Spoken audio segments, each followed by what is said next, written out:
The River State Governor, Nyesom Wike, and the All Progressives Congress Senator representing the Southeast District of the state in the Senate, Magnus Abe, want politicians to put the interest of the state first. The governor, who was one of the dignitaries at an event to mark the victory of the senator and other APC representatives at the National Assembly, says that politics must be without bitterness.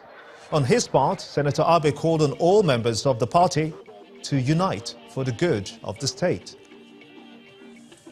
The future of River State is our common destiny, and it is also our common heritage. It is Rivers people that will decide what will happen in River State, and it is what they say that will happen here that will happen. People here are across every party. I'm a senator of the Federal Republic of Nigeria. PDP senators are here. And I felt that it would not be proper not to invite the governor of our state to come here. And so I invited him.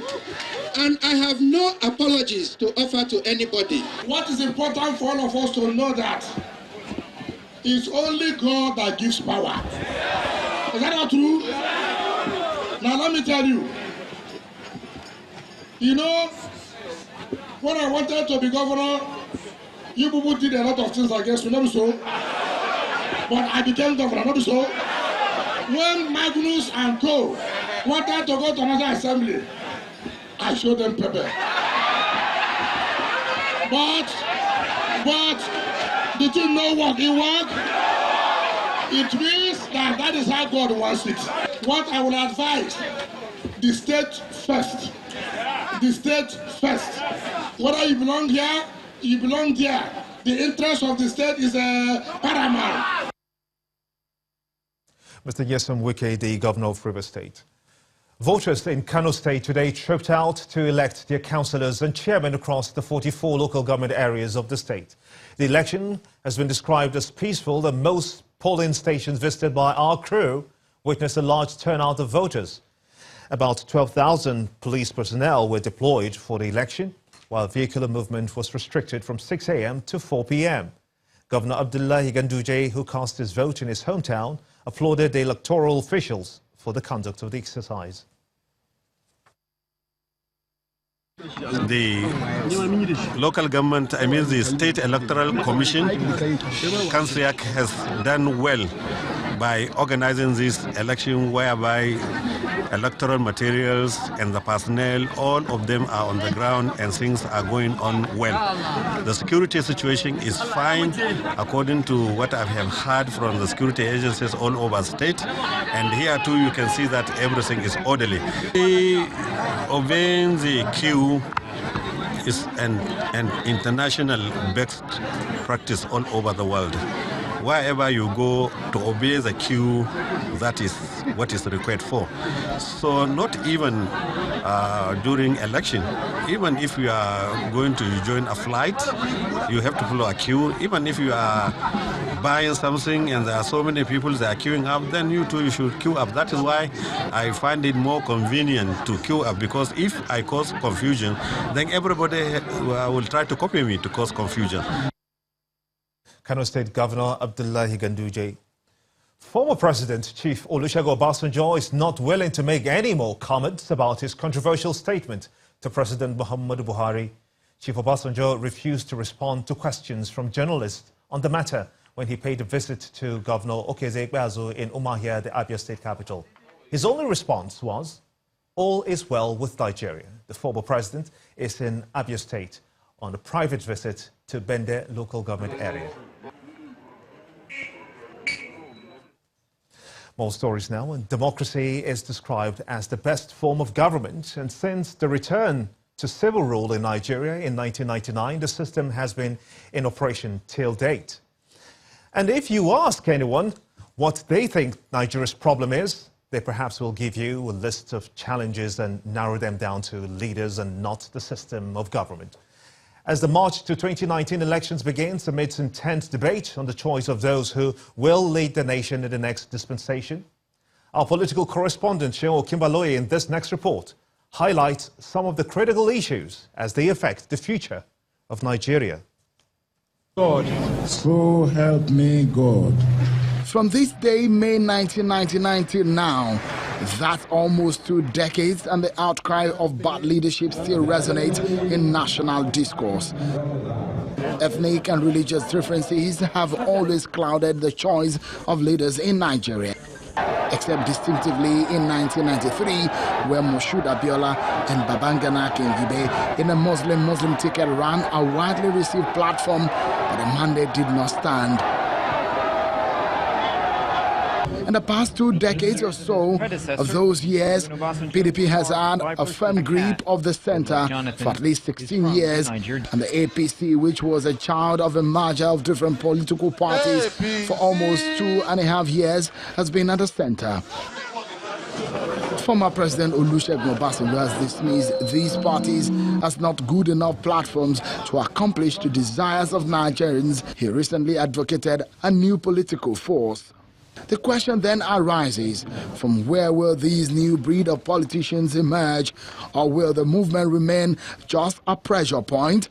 Considering some of the sad stories of misrule, looting, misappropriation, lack of accountability, bad governance in public institutions and government, it is said that corruption is one of the most devastating bane of Nigeria's development.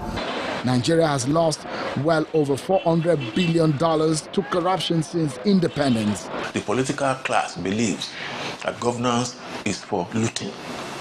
Plutocracy, that's what we have now. We don't have a democracy yet. Some have blamed long years of military rule in Nigeria. Not surprising that the nation, after almost 60 years of independence, still cannot boast of stable power supply, lack or no infrastructure, poor health system, bad education system, and high mortality rate. Sadly also is that Nigeria, a nation so blessed with loads of oil and natural deposits, still cannot refine its own crude on its own soil.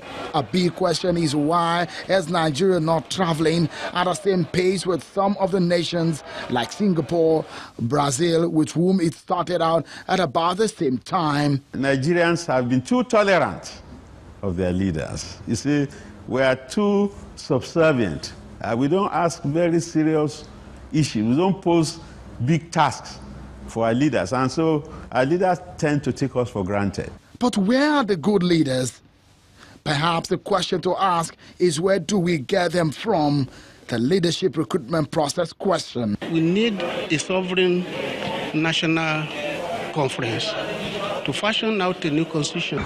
For several years, many Nigerians have clamored for a sovereign national conference where the different ethnic nationalities will be able to sit at a table and iron out their age-long differences. That is one platform some of those who are in favor say many of the imbalance could be treated. But guess what? We have had several conferences, but there has been motion without movement. A huge clamor for Nigeria to restructure has been perhaps a more popular political debate for years now. The ruling APC have taken the task up too. The whole basis of federalism is that you devolve powers as close to the grassroots as possible. But can their interventions now really help? Shunwa Kimbaloe, Channels Television News. Let's get some more perspective on this issue, and I'm now being joined by Dr. Kayode Esuola, an Associate Professor of Political Science from the University of Lagos. I want to thank you so much indeed for coming at this time. Thank you very much. Just yesterday, a former national chairman of INEC, Tahiru Jega, scored African countries, including Nigeria for that matter, low in terms of delivering the benefits from the practice of democracy. What is your assessment of Nigeria in that regard? Almost 20 years of the practice of democracy. Well, the problem is that we are not practicing democracy thinking that it is not an end in itself, but it's a mean to an end. The idea of democracy is to ensure that everybody's interest is protected. And that is why we talk about good governance as the dividend of democracy. If you look at the Athenian society where democracy started from, the wisdom is not the same thing that we are practicing today. Today, it is open, it is free for all, everybody is involved. However, the disaster of Africa, and Nigeria particularly, is that those we call citizens, that if technically they are yet to evolve beyond the level of Homo erectus in terms of their capacity to think and reason and be able to analyze situations to pick good leaders. Okay? Therefore, what we do in elections is to allow the political class to go concoct candidates for us and bring to the table for the masses to choose from. So in most cases, the masses choose between the devil and the blue sea. But is it right, though, to look at this as a fault of the leadership alone? I am not very sure. In fact, I will not subscribe to the fact that it is fault of the leadership. I think it is majorly the fault of the inability of the following to institute a strong civil society value. That is where the problem lies. If you have leaders who have been thrown up by these rituals of the ballot box called election, or you have a very strong civil society value, which will create civil society organizations that will put the government on its toes. Rather than having perambulation, we are going to have good governance. And that is why if you look at the United States, the election of Trump was very, very controversial, and it came in brandishing controversial policies. But because of the strong civil society, most of the policies that were considered controversial just cannot stand. That is where Nigeria must look into now. The leaders will always create politicians and whatever name you want to call them for us. And they will always win election, because election itself, it's not a balanced situation. Once we have a very strong civil society, which can pressurize the government and set agenda to make sure that those things that are not in the interest of the people do not come up, then we'll begin to have good democracy. Dr. Sola, the race to 2019 has already begun. How do you think that Nigeria can get this issue right and demonstrate that indeed democracy is an ideal form of governance? Well, democracy, no doubt, is an ideal form of government. But until people are part of the democracy, there's no way it will live up to that name. How do we transcend to that point where people are part of it? I do subscribe to a new confab to be done to change the constitution, for instance. Well, the constitution is absolutely faulty the way it is. We need to change the constitution. And that is where I will still go back to the people. Our constitution at present is not autochthonous. It was not derived from the people. Again, like the politicians we create candidates for us to choose from, the political elite also manufactured, including the military, these constitutions for us, and we begin to struggle with them rather than operate them. It's high time the Nigerian people will be fully involved in the constitution-making process so that we can have an autochthonous constitution that will serve the purpose of the people. How to get it is still to have a strong civil society which will say, no, this cannot stand. Until the people are part of it, it will never come.